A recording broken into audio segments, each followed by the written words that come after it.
What's up, beautiful people? It's been about 2 months since I've done a Serial Saturday episode, and let me start by saying that was a very much needed break for myself. Initially, I didn't even plan on coming back to this series. I was just gonna be done with it, at least for a little while. I thought maybe in the next year or two I would come back to it. I really did not think it would just be a couple of months. But then I started missing the videos, filming them, and then I got a comment on one of my other Serial Saturday videos asking for more of these, and you asked, so I shall deliver. Since it's been so long since I've done one of these, I thought we could talk about one of the most interesting cases I've ever heard of, because I find this case oddly fascinating, and I really think that it should be talked about more. So with all of that out of the way, let's dive right in, shall we? As I'm sure you can tell from the title of this video, we're going to be talking about Michael Bear Carson and Suzan Carson. His name isn't really Michael. He was born James Clifford Carson, and he met his first wife Lynn at the University of Iowa. Once he graduated from the University of Iowa, he went on to attend graduate school at the University of South Carolina. And then in the late 1970s, the couple found their way to Phoenix, Arizona. So the Carsons were what you might call hippies. And they did have a daughter. Her name is Jennifer. But shortly after they arrived in Arizona, they started having issues in their relationship, because James was a stay-at-home dad and Lynn was providing for the family. She was working as a school teacher, and James at one point decided he was going to start selling marijuana. So that was really where things went downhill for them. So James and Lynn ended up getting a divorce, and James got a job near Tucson. Then a family friend introduced him to a woman named Suzan Thornell Barnes. Suzan was married, wealthy, and living in Scottsdale. She was very much into the free love, peace, hippie movement, and she also dabbled in hallucinogens. Suzan and her husband ended up divorcing after allegations of infidelity and drug use. James and Suzan started a relationship, got married, and quickly got into a life of sex, drugs, and mysticism. And apparently Suzan was having very vivid visions from the drugs she was taking. For example, she claims that she knew James was the one because she had a vision saying he was. And then she had a vision that told her they needed to change their names.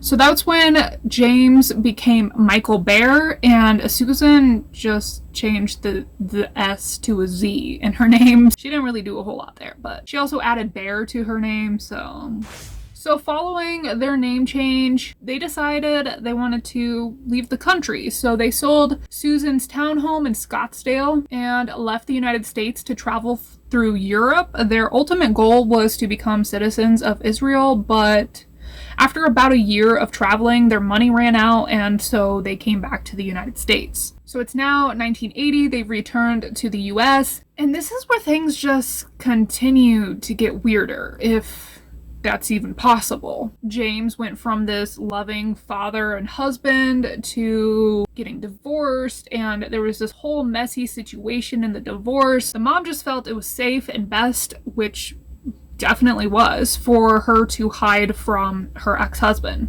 When they moved back to San Francisco, they moved in with a lady named Karen Barnes, no relation to Suzan. She was an aspiring actress from Georgia. She was also very much into the free love, peace, hippie movement, so they got along pretty well, until the couple propositioned Karen to become Michael's second wife. And then in March 1981, 23-year-old Karen Barnes was found dead in their apartment. She'd been stabbed 13 times and her skull had been crushed. But the killers made a very crucial mistake. Following Karen's murder, they wrote and drew on the walls, and Suzan left her name. So it did not take police long to nail down some suspects. Friends of Karen immediately tipped police off about this weird couple she had been living with and let them know what this couple was into, and police instantly were like, yeah, we need to talk to them. But the Carsons had vanished. So obviously Michael and Suzan killed their roommate, but you're probably wondering why. So you remember those visions I mentioned that Suzan was having? She claims she had one that told her Karen was a witch. So on Suzan's orders, Michael beat Karen with a frying pan and stabbed her 13 times. They then fled to a mountain hideout near Grants Pass, Oregon, where they remained for about a year until the following spring when they got bored of hiding out, and they moved down to Alder Point, California, where they lived and worked on a pot farm. Not long after basically starting a new life for themselves, Michael got into an argument with one of his co-workers, Clark Stevens. And at that point, Suzan had declared that he too was a witch. So Michael shot Clark in the face.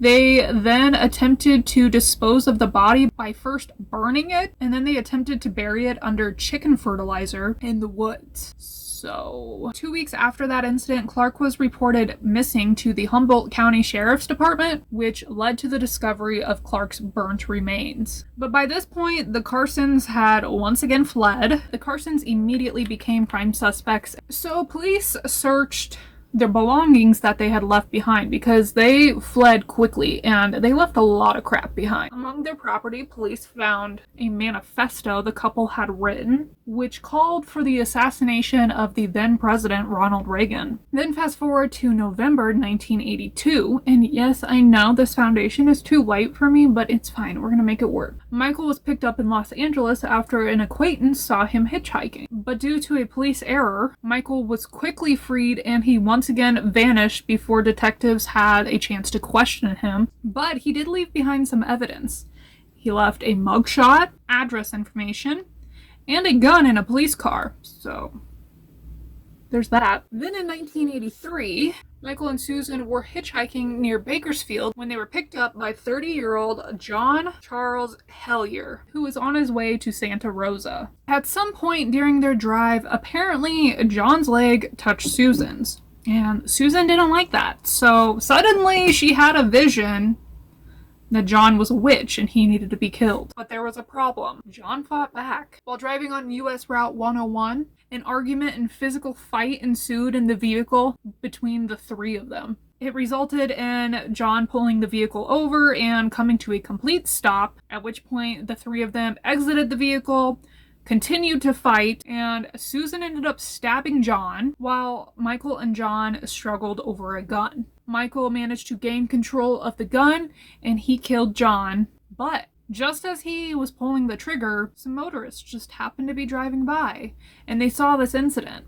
So they quickly reported it to police and a high-speed chase broke out when Michael and Suzan fled in John's vehicle. They ended up crashing the vehicle and were both apprehended. So now you're probably thinking things really can't get much weirder. Well, they can, and they do. Michael and Suzan agree that they will confess to their crimes, but under one condition. They want to confess via a press conference. So on March 10th, 1983, a press conference is held, and the couple rant about George Orwell's book 1984, where one of the major themes of the book is totalitarianism. So they also talked about how Ronald Reagan was the devil, and why witches needed to be killed.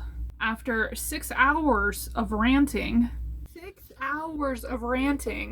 they were arrested for 3 counts of first-degree murder, amongst other crimes.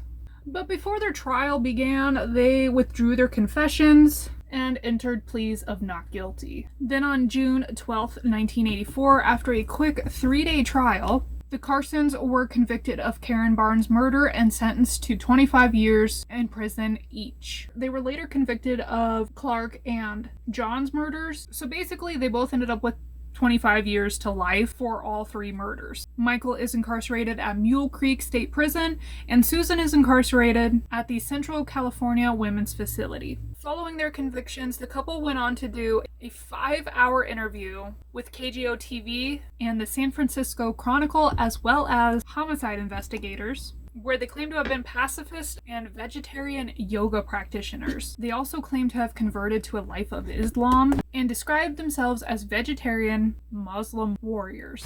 Their reasoning for killing Karen Barnes: they believed she had made a false conversion to their religion, and Suzan felt that Karen was draining her of her health and yogic powers. So of course Karen had to die, right? And their justifications for the next 2 killings: Suzan claims Clark had sexually assaulted her, and John allegedly called her a witch and sexually assaulted her as well. My question with John is, how the hell did he have enough time to sexually assault her? They literally just met him and then they killed him. So that's